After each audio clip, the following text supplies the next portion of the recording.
What's up, guys? My camera's messing up, my lens thing. Okay, what's up, guys? Welcome back to 25 Feet Outdoors. We got Kurt with us. We got a boat. We got some big old hooks. We got a bow. There's a bang stick right here. Right here, there's a bang stick. What you think, Kurt? Let's go get one. We're gonna gator hunt. We're gonna try it at least. It's already, we've had a cold front push through a couple days ago, so it's already pretty chilly. It's not quite cold enough for a hoodie, but I figured I'd go ahead and throw it on because why not? But yeah, we're gonna try to gator hunt after this cold snap. Cade's somewhere around here. I don't know where he just went, but he's around here somewhere. But yeah, we're gonna try to kill us a gator tonight. I got one more tag to fill, and I know that after this weekend, I'm gonna be too focused on deer to worry about no gator. So this might be our last opportunity, and we might kill the first thing we see. 4 foot, 12 foot, 10 foot, I don't care. We might kill the first thing we see, depending on what it's like when we get there. May not see anything, but that's part of it. Y'all stay tuned. Hopefully we'll kill something. Cade just yelled. Hopefully we'll see something. Y'all stay tuned. Well, guys, Kurt's about to hit me with a boat, but while we're waiting on him to back in, I figured I'd mention the river's pretty high right now. Like it's right up here, right up on us. Good news is it's dropped about 20 feet since Sally. Yeah, it's dropped a lot since whole Hurricane Sally, but it's still pretty high. There's a little bit of current flowing through the lake, so that's something we got to deal with. Yeah, the whole truck's almost in the water just trying to get this thing launched, but either way. Oh, wait. Hold on, guys, we got technical difficulties. You should be good now. Yeah, you good. All right, but anyway, guys. The rope got tangled up and it about pulled me in the water. So, yeah, like I just said, water's high. There's a little bit of current flowing through here, and it's cold. So it's not looking great for gator hunting, but this is pretty much our last chance. So we're gonna give it our all for a couple hours. If we see a 6-foot gator, we're probably gonna kill it. Yeah, we're gonna fill this tag tonight, I hope. If we don't fill this tag tonight, there's a small chance we'll come out tomorrow night, but I don't even know. It's tough because the water's high and it's cold, which are not great for gator hunting. The best night we had, it was hot and it was, the river was really low, so. Well, guys, tonight was a bust. Where's Cade? I hear him. Oh, there's Cade. He's stalking on me, creeping up on me. All right, well, today was a bust. It's way too cold, river's way too high to be gator hunting. This might be the end of our gator hunting adventures for this year at least, I think, I don't know. But if we tag out Saturday of deer season early, we might just come on back. But unless it's like this temperature. I mean, it's not even that cold, it's really comfortable. It feels awesome out here right now, but not awesome for gators. But tomorrow I'm gonna check some cameras, so I'll see you tomorrow running around in some public land and probably on my lease too, so we'll see you then. Y'all stay tuned. All right, guys, well, it's the next day. I'm headed in to check a camera. I've already checked 2 cameras on my lease. I checked one that I was pretty excited about. The pool wasn't near as exciting as I was hoping, but what's really cool is a deer that I've now had 2 years of experience with showed up again in the same area. And so 2 years ago, I saw this deer twice in person. Didn't get any pictures of him, but I saw him twice in person. And oh man, there's a bunch of mosquitoes. And he was this really wide 6-point with tines about like that. And then last year, I think I might have caught a glimpse of him in person, but I had pictures of him a bunch. He was just, I didn't really want to chase after him too heavy for whatever reason. I did get a picture of a really, really old buck, and that kind of had me preoccupied. Plus, I wanted to figure out some more public land stuff, so that also had me preoccupied. But either way, point is, I had this buck, I had pictures of him all last year, and he's a real wide 6-point with fairly short tines. And like I said, wasn't too concerned about him last year. Hunted him a little bit, but it was more like I didn't really want to kill him, but if he gave me a good shot, I definitely wasn't going to pass it up, you know? So this year he showed back up, and it looks like he's even wider. His tines are growing a little bit, but he's sprouted at least one new tine. So that really gets me fired up. Hopefully I can make it happen on him, because he's got to be, I believe he was 4 last year, 4.5. So this year he could be a 5.5-year-old deer. I'm pretty sure. Oh, he's out of velvet. I didn't even think about that. I just thought about it. He's already out of velvet. He didn't shed near this early last year. There's a spider web. I've got one deer that's still. No, I'm pretty sure he's still in velvet. It's kind of a blurry picture at night with a bad camera. But anyway. All that being said, I'm fired up. I have a decent chance to kill that deer because I watched him literally all season last year. I know he stays on one side of this area during bow season, or at least he did last year.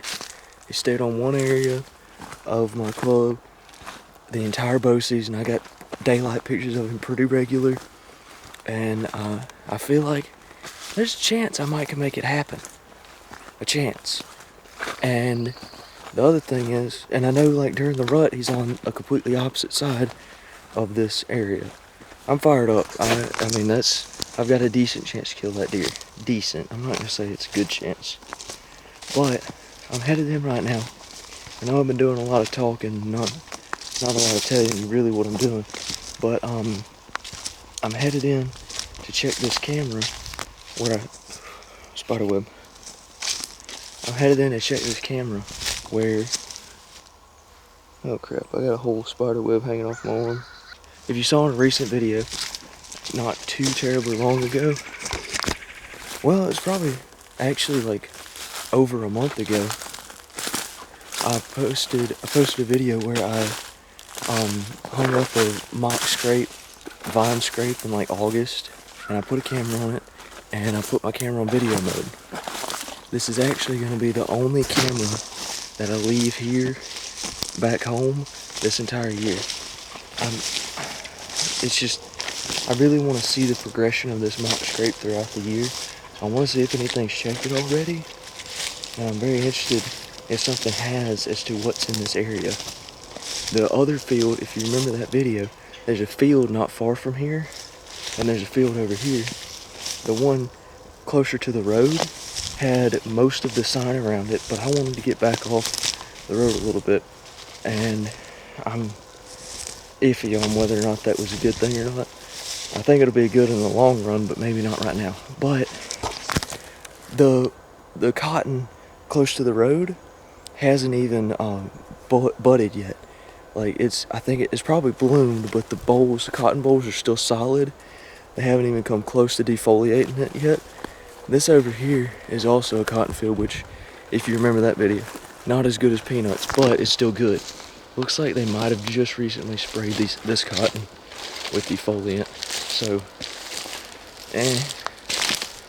this might be a good staging bedding, possibly bedding area out here or something. I don't know what I'm talking about, but back there, still good food. And there's oaks dropping on the side of that field. I was walking just inside the woodline, so I wouldn't be trespassing. And there's tons of acorns all over the ground right next to that field. I may just have to hunt up there early, but heck yeah, my camera's not stolen.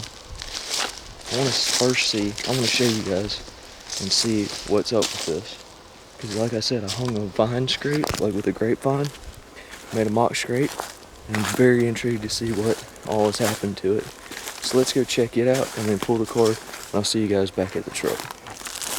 Well, it looks like there's been deer around here, maybe, and I don't see any fresh tracks, but there's not a lot of leaves on the ground, which is good. Doesn't look like the old vine scrape has been messed with too much.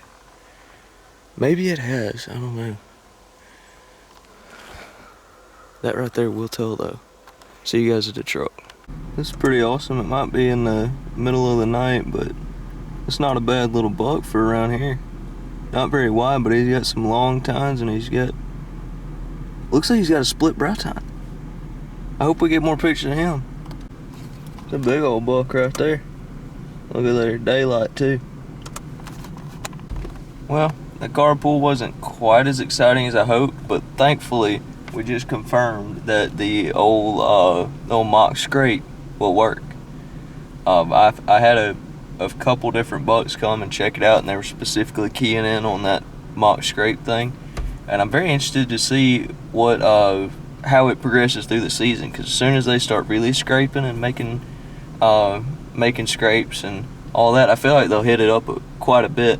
Now, the only time the 1 or 2 bucks that I had came to that scrape was at night, so I've still got a lot of figuring out to do, but I highly doubt I'm going to be sitting like within bow range of that scrape at any point this year, but it's working. It's getting me a good inventory of what's there, I believe. I got one more camera to check, and hopefully we'll see something good on there too.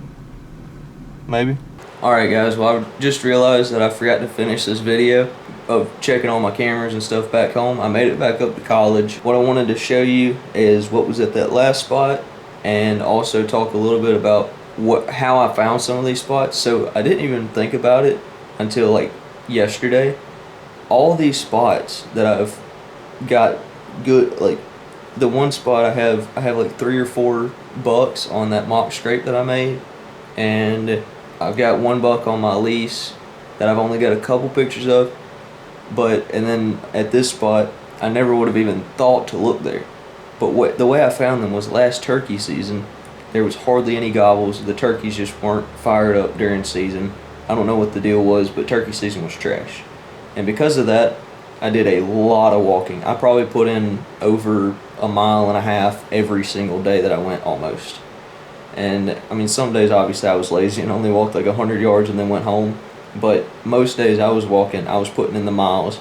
And all I really accomplished was finding old rubs and stuff, or sometimes fresh stuff, because our rut runs into February and March. All of these spots that I've on, at least the 2 main spots on public land back home, I found them during turkey season. Postseason scouting, I mean the rut down here, the rut it kind of kicks in late January, and you'll see fresh scrapes and rubs and mess. And I've got, on 2 separate occasions this past turkey season, I watched deer chasing in March. So our rut runs really late, so in turkey season you can see a lot of fresh sign. And it's after all the deer hunting pressure, so it's where the deer get pushed into during pressure, plus where they like to be when they rut. So all that's to say, I found these spots because I found them during turkey season. I found them postseason scouting. And for whatever reason, I didn't even think about it. I was just thinking like, oh, that seems like a good spot. I'm going to go put a camera there. Or, oh, I need to go check out this spot, whatever. And as you guys probably know, like 90% of my scouting is done in like between August and early October. That's when the majority of my walking in the woods and trying to find deer is. But based off of my postseason scouting, I've got like 4 deer that I believe I can target. And that was only 1.5 months maybe of actually finding these spots, walking around. So that's just something you guys should know. Pay attention during turkey season, or even as soon as your season ends. You may be feeling burnt out on deer hunting. You may be not even thinking about deer. You're thinking about the crappie spawn, or you're thinking about the bass spawn, or you're thinking about turkeys like I am. Birds screaming at you and all that. Spend some time after deer season to look for deer, because that's some of the best time. I just learned this. I've heard it all my life, but I just recently learned that that's like the best time to find deer, find where they hang out. And I'll show you what I got on this cam. And this spot, like I mentioned, never would have expected to even, I never would have even walked over there during deer season. I never would have even, like, looking at a map or anything, I never would have even given it a second look. Like, I would just scroll right over it looking for a better spot. And this spot I have 2 deer that I'd probably shoot. Maybe 3. So this is one of them. I mean, you can't really tell too much, but you can tell he's got a pretty good sized body for our place and a good sized rack. And that's his running mate. I just saved a picture of the one that was running with him. That's a funky little buck. If he's in full velvet and he walks out in front of me, I might have to shoot him. I mean, that's just a funky rack. I like funky racks. That's that big one again, and his running mate, I think. And then I got a daylight picture of him. And you can tell, like, he's got a decent body for our neck of the woods. He's got, I don't know how much he'd score, but he's got a pretty good rack. He'd probably be as big or bigger than anything I've ever killed with a bow. But yeah, I just wanted to mention that, like, both of the spots where I've got the majority of my buck activity at this time of year, in other places it's certainly different, but as I just mentioned, I never would have expected, I never would have even walked into either of these spots if I wouldn't have found them in turkey season. So don't overlook that that postseason scouting for finding deer, even in early season. And I figured I'd just tell you that. Y'all stay tuned. Deer season's coming up in less than 2 weeks. I think it's like 10 days. Yeah, it's like exactly 10 days from now. So we're getting fired up. Hopefully you guys are getting fired up. Hopefully some of you guys have already put some stuff on the ground. Let us know in the comments if you have. And always remember to live life 25 feet high. We'll catch you next time.